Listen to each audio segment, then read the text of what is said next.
Hello. Today we're going to talk about breathing. Good breathing for good singing. Now, some singing teachers would say that you don't really need to spend much time on breathing, because if you sing well, your breathing is going to support that good singing. But many students have come into my studio complaining about not really knowing how to breathe well. So let's talk about it. First, let's talk about standing. If you happen to be in a wheelchair, that's fine too. You can do some upper body work with us.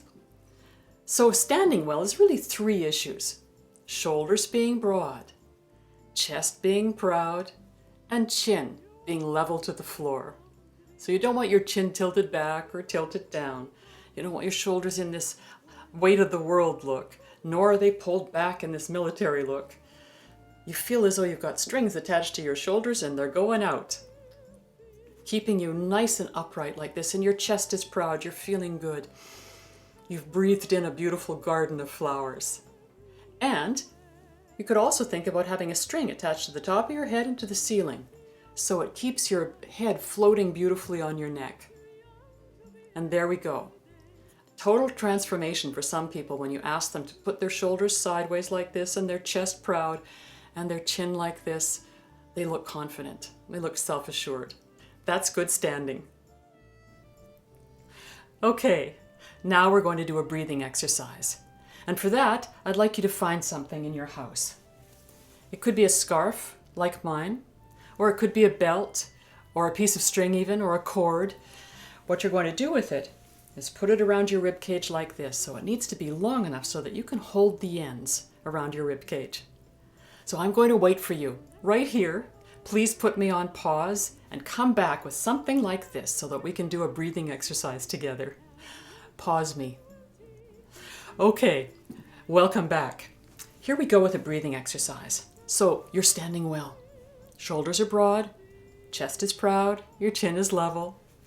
You've got this little tool around you, and you're going to hold it a little bit snugly on your rib cage. And then we're going to take a deep breath in.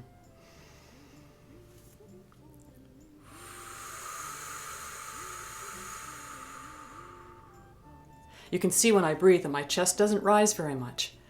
I'm breathing as though in the middle of a big pickle barrel or the middle of a balloon. Breathe with me.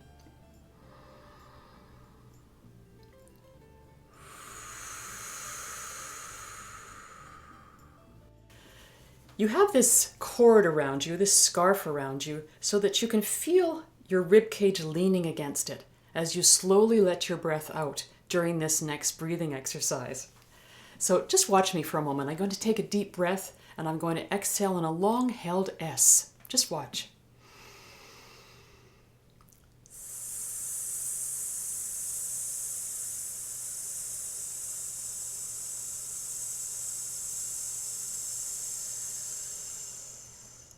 So as you can see, I'm letting my breath out slowly, as you would in singing. Instead of allowing my ribcage to just collapse, as we do when we're just living normally or when we're talking, we have to control how the breath comes out. And this is a good way to practice that control and to build the muscles that are in the ribcage area so that you can support a very controlled expiration.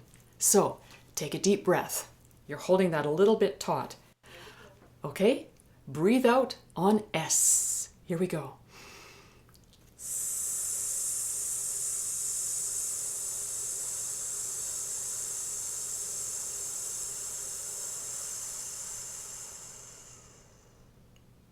Now for some of you, you're not going to take that long to breathe out. Others will have a long breath. The idea is to practice. Practice this once or twice a day, 5 minutes at a time, and see if you can improve how long you can keep your rib cage open. Always our rib cages are going to have to go in as our lungs lose air. But over time, you'll find that you get a little stronger here and you have a longer breath. Just one more thing about breathing. Some teachers say that it's really good to do it like this, to take your breath like this, as though you were going to say, I was going to tell you something, and that's enough breath to breathe in. Ideally, you do that without making a noise. And that's a great breath for singing. I'll see you next time. Bye-bye.